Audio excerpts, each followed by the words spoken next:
I think we should all refer to James now as Perambuling Goblin, don't you? I think that's really... That's 20 pence you owe me now, Jason. All right, fair enough. How much...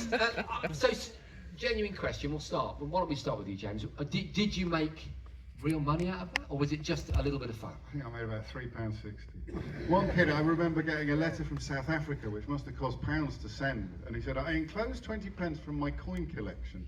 Could you please help me solve Subsunk? The Atlantic adventure. Oh, I love it. Happy days. Happy days. Right, okay, so we're going to start, well, at the beginning, because, I mean, the first I knew of you was Bedrooms to Billions, which was a hugely successful project. And it led to other projects, didn't it? You had a number of, I think you did 3 in total, is that right? Yeah, we had From Bedrooms to Billions, the Amiga Gears and the PlayStation Revolution. Okay. And that kind of, From Bedrooms to Billions led to this film, because when we were making that film, there were lots of areas we got to within it that we thought we can't go into as much detail as we'd like. So this one was always the one we really wanted to go into detail on and tell the story of Sir Clive Sinclair. So to see it up there was quite amazing. Oh, you really did tell the story as well. Yeah. I was thinking when I was sat there, I thought of this, that you know, what is a geek? And I was thinking of you lot and myself, and I thought, I think what defines a geek is that we get emotional about technology. Because I was sat there, and I wasn't just being flippant with you a second ago. I really did feel quite a deep sense of emotion, because it reminded me not just of the technology, but the people in our lives, you know, the people like our parents who bought us these computers. I remember my dad buying a Spectrum. In fact, it's doubly poignant because my brother is in the audience, and very rarely does he come and bother to see what I get up to. But when the Specky was involved, he came along. And there was a very profound connection through this device to much deeper things. And is that why it wasn't another From Bedrooms to Billions? Is that why it deserved its own documentary? Yeah, it definitely needed to just be a standalone documentary. Spectrum played a huge part of our childhoods, you know, so that whole nostalgia. Yeah, I think every time I look at a Spectrum, I imagine myself back in my mum and dad's front room, staring up at the TV, trying to do typing listings very badly, spending the whole day doing it. And I just loved it. So yeah, it's very dear to me, this one. Yeah, no, Anthony, I'm interested. So no idea what to say. There we go. You are both credited as director. Am I correct? That's right. Yeah. And so, what was the process for this? When did it start? I know I remember coming to see you at a very unusual location. I was thinking, where am I going? It was in the basement of some office block, but. It was Yuki, actually. What was it called? Yuki. Yuki, not Newquay, which is strangely where I've come from today, bizarrely enough. Which is what is that place? Why there? Well, we were actually doing the interview with Joe Twist that day. So, and James O'Brien came that day. Yeah. Since obviously for budget reasons, it's better if we go to one location and try and shoot multiple interviews and try and find something visually appealing in each angle. So I don't know if I like the line James O'Brien came for budget reasons. So okay, so that was about a year and a half ago, but you, or maybe even longer. It might be longer. It might be longer than that, yeah. But how long had you been working on the project before that, and what was the pre-production process like? Well, it was pretty much exactly 3 years ago that we started the film. We actually crowdfunded it through Kickstarter. In fact, all of the films that we've done, apart from the Sega film that we did on Sonic, which was different, but have come through crowdfunding, where obviously we're looking for like-minded people to fund the film, and it's given us the freedom to make these films effectively freely, and then come out of it independent and make them as we want to make them. So we have to sort of, obviously that's why the credits at the end, there's all the Kickstarter backers are sort of featured in there, because they all paid for it in one form. It doesn't matter how much it is, a $5 or whatever, it all goes into the pot to make the film. So it took about 3 years. The photography took about 18 months, and then obviously the editing, Nicola pretty much edits them. So I edit small sequences and give them to her, but she effectively puts the whole thing together. Her, she, it, what, yeah. That's basically the process. Yeah, I think the editing is it's quite a tricky process, because obviously everything that we do with the edit is everyone's voice. We don't put a voiceover at all. You try to tell the story through all the interviewees. So we end up with hours and hours of footage. So to then cut it all down into 2 hours, it's very difficult. Insane. So Yeah. it's the editorial challenge. I mean, most people think about editing, don't we, as a kind of visual art, but it's the editorial and the way that you took us, you know, through all the critical categories that were all part of that experience was brilliantly done. Yeah, You to did a craft fabulous that job. narrative through it all. It's, I'm gonna come back to you guys, but you have to be aware, I've never met most of the people that I'm interviewing, so I'm trying to identify you from having sat 6 feet away from the largest cinema screen in Britain with these glasses on. It was quite a surreal experience. Is that Sandy? Are you Sandy? Oh, fantastic! Ant Attack. Round of applause for Sandy. Come on! Oh my goodness! I might have got this wrong. So if I've got this wrong, that's on me. But one of the things that, and I'm sure you'll relate to this, that I thought was very unusual about this. So amongst all documentaries, you did an absolutely extraordinary job of flying over these relatively small devices, right? And you got in there really, really close. Was that something to do with you, or am I getting that mixed up? I did some of the B-roll, yeah. I did the MK14 construction. That was so good. Adult movie. So that was a real kit. That was a real kit that you Yeah. gave up for that Well, it process. was my original MK14. I disassembled it and reassembled it, especially for Ant and Nick. I'll tell you, it's quite an unusual brief. It's first of all, you've got a Mark 14. No, I'm supposed to call it an MK14. Do you think you could film, soldering it together? And I said, yeah, I probably could. The next question was, well, we've got soundtrack from an adult movie. Can you solder rhythmically? Maybe with some emphasis on components going into holes. You actually said, well, they go in and come out again, so if that's okay. So, yeah, that was an interesting... It was the spreading of the diode. Yeah, I wondered if I'd I get found away with this that. concerning. I wondered if people get the reference, and I debated and thought, "Good, it's a capacitor. It doesn't matter." So, it looked so forensic. sexy. It was lovely. You've watched a lot of porn, Sandy. I think that's what I was thinking. did my best. No, it was inspired. Genuinely, it was a really funny idea. And actually, there's plenty more I want to talk to you Well, about, that's Sandy. not my idea, But but I would say just stunning, and I know the love and care that went into making this movie. So, yeah, Well done, guys. It's fantastic. So you mentioned the music. The music was fab, and I was trying to identify some of the tracks, and I think I identified a Bucks Fizz track. Am I right? It's funny though, isn't it? Because when you've not got Spotify in front of you, and when you're 55, it's easy. It's easy actually to forget, because these things. I mean, I probably haven't listened to that for 35 years or so. Bucks Fizz. Yes, but am I right? And again, we had a brief chat a while ago, so forgive me. Is your son something to do with the music? That's right. Which aspects of the music? So Thomas is sitting up there. You're going to Give give us us a wave, Thomas. There you go. Hello, Thomas. Good man. So Thomas writes and performs all his own music, and so the intro sequence, that music is Thomas, and the 2 songs at the end as I well. love that opening track. Yeah, absolutely It's amazing. kind of indie kind of guitar, soft rock with a very 80s flavour. Yeah, yeah, it's a precious thing. Is that one? Yeah, and also our daughter was in the intro credits as well, Jessica. So Well it's done, quite Jessica. a Oh, is that you on the family affair. carpet with the big tracks? That's the one right, you're talking Jessica, about? yes. Yeah, that was absolutely brilliant. Good stuff. And then we're going to move along, just so that I know that I've got everyone covered, because we've not got an enormous amount of time. And so, excuse me, just hold me out here 1 second. I can't really see that. Okay, we'll go to Grant. So Grant, you and I have a little bit of a history. In that I've part funded some of your early, attempted to fund some of your early innovations. But you've got a crowdfunder right now, haven't you? Going live. I have actually. Thank you, So, Grant. Fantastic crowdfunder. Yes. Which is also for a film. It is for a movie, but I couldn't. I mean, I believe you're going to let the community know about that. But thank you, Grant. That's extremely kind of you. I'm interested to know about a story that I heard. Little birdie told me that your uncle gave you a Spectrum. And what happened? What was the story behind that?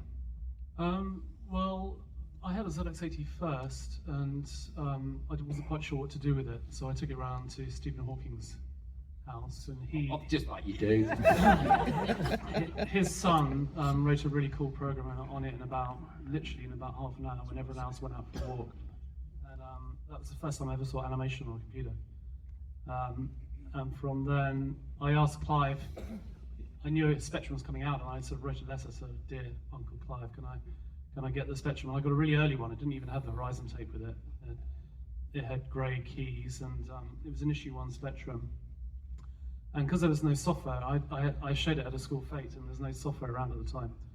And a bunch of friends of mine wrote a little program literally within about an hour, we wrote a really early program for the Spectrum, which was called Fortune Teller. And it was literally sort of press 1 and it randomizes a fortune, you'll be lucky in love, or you will be rich, or whatever. And it was just, people were just so hooked on it, the school fete, and all the teachers, all the kids, all the parents, all paid money at the school fete to use this little program that we wrote in about an hour. And it was probably, I think it was the first program that was ever shown publicly on the Spectrum, because no one else had a Spectrum. And that was really cool. And that particular moment really changed my life. But you... Sorry, don't you? Well, I was going to say, let me ask Clive, actually, based on what you've teed up there. I mean, this was a machine intended to enable the ordinary person to get their hands on a computer. They could start to program it. They could create. They could be creative with it. You created, of course, the legendary Saboteur, ladies and gentlemen. Clive Townsend, story up on the screen. What was your route into that? It was the 80s. Everything was ninjas everywhere. No choice. I watched lots of James Bond, lots of Jackie Chan, and I wanted to make a story which was a secret agent, a spy who did martial arts, and then ninjas happened. So it was a ninja game. It's an absolute winning format. I think that's what we're saying. I brilliantly didn't realise that you could just go straight in and jump in the helicopter. Otherwise, I'd probably have done that. I was going to say I'd have then screenshotted it and put it on Twitter, but that's not. No, that's not what I would have done. But how straightforward was the process, or how complex was the process? I was quite new to programming, so I was able to draw squares on the screen, no pixel movement at all. And as it happened, to get something moving a square at a time, it needs to be quite big. So my characters were huge. Yeah. Which that's then what's meant I could unique move about the the game. background. The scale of the character is one of the things that I think a lot of us love about it. Yes. And actually, I think the reason a lot of people remember the game is because they think they completed it because of the bug. Everyone says, yeah, I remember that. I completed it. They didn't. But they love it, so.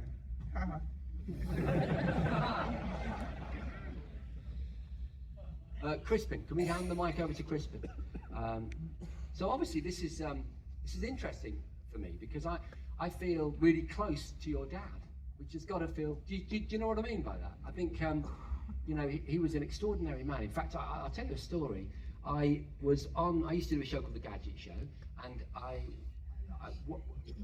was very rarely involved with the guests. In fact, we didn't have that many guests. It wasn't really a guest kind of show. And I remember the production team all getting excited. I could tell that something was going on. And one of them came up to me and said, I think you should probably go to the door because someone that you're quite keen on is going to be a guest and they're arriving in a minute. And this was a very unusual situation. So I went to the front, the production company in Digbeth in Birmingham. And then this chauffeur-driven car arrives. And of course, Clive Sinclair gets out of the car. And I honestly, I can't remember what we did with your dad. It's probably on YouTube somewhere because I was just so gobsmacked that this hero figure from my youth and, this guy that I've always talked about in various contexts was actually, in the Gadget Show studio. I had a cup of coffee with him, had a chat. He only stayed for a couple of hours. I think he was adjudicating it. I think it was like a design competition or something like this, because on the show, the presenters, we compete with each other, you know, attempting to kind of come up with a crazy idea or whatever. But it was absolutely extraordinary. And even now, my day job is talking about artificial intelligence, talking about transformative technologies to companies. And literally, the first slide in my presentation is your dad, sat in a Sinclair C5. And here goes the line. I don't know if it's going to work tonight, because it's a very different audience, but I say, anyone recognise this guy? And then, you know, 8 55-year-old men put their hands up, and all the young people just start. I say, well, if you need to know who he is, his name's Sir Clive Sinclair. He's kind of the 80s answer to Elon Musk, if Elon Musk was ginger and dressed like a geography teacher. I've said that line 1,000 times. And so let me ask you about your dad. What was it like working with your father? What can you give us a sort of inside track? I mean, did you see much of him? He was clearly a very, very busy man. Was it a process that you loved about him? This fact that he was so obsessive and so dedicated, or was it tricky? I'd be really interested to know. Yeah, we saw a lot of him. Obviously, he's home every evening. I don't think he was home particularly late, so he was at home every night. And then he'd always be inventing something. So he was always sitting with a piece of paper. It was always just paper and pen. It was never any sort of hardware or soldering irons or anything. But he'd always be drawing out the next idea. So it'd be all the pocket calculators, and then he was thinking, oh, there's a digital watch, and the computer's coming out. So it's always interesting to know what the next invention would be. And then at Christmas, birthdays, I guess, a normal bicycle or something for my birthday, but at Christmas it was the next Sinclair product. So I get my section and stuff. Can you imagine? So I see it going from the napkin in the restaurant to the finished product. So I had the digital watch. You know, that was early, which none of my friends could read the time properly on it. You know, because I'd never seen a digital watch before. So yeah, it was fun to grow up and see it all. And you go to the factory, which in those days was St Ives, just outside Cambridge. Yeah. So it's an old mill building, and the offices, his office was on the top floor, and then you had the sort of senior engineers, and on the ground floor there was all the people putting the calculators together. So that was the production line. So that was always fun as a child to see that stuff. And did you work on the C5 in some capacity? I think you're thinking of my brother. So I always just did my own thing. So my brother worked with my father a bit, but I just did my own stuff. But do you have a memory of the Sinclair C5? Was it a prototype? Did you bum around the garden? Yeah, when it came out, I think that was the first Sinclair product I saw that I didn't think was going to. I didn't have one. My brother had one, and I was the only one I declined because I just thought that's not going to work. Actually, I got chased across a car park in my brother's one, and fortunately my group of friends were waiting on the other side to come and see me, so I sort of pedalled and pressed the button as hard as I could, and the yobbos behind me decided to stop chasing me when they saw there was another group of friends across the way. I mean, I don't know if if you're going to agree with me on this, but I mean, obviously I'm loved up with Sinclair research and this whole sort of catalogue of amazing inventions. But I'm not, you know, I've still got my wits about me. I genuinely think, as the owner of a Sinclair C5, in fact, I actually brought it with me, but because of the London traffic, I didn't want to be the guy that was late for this event. So I ended up ditching the car about a mile away, and I came on an electric skateboard thingy, because I didn't want to drag the Sinclair C5 out of the back of the van. And then go through central London, because it is like going out with a celebrity. It's a bit like what I imagine it would be like going out with David Beckham or something, right? You go in a Sinclair C5 and everyone goes, "Oh, hi, I love it, Sinclair C5." Yeah, and it's a dad, and they take pictures.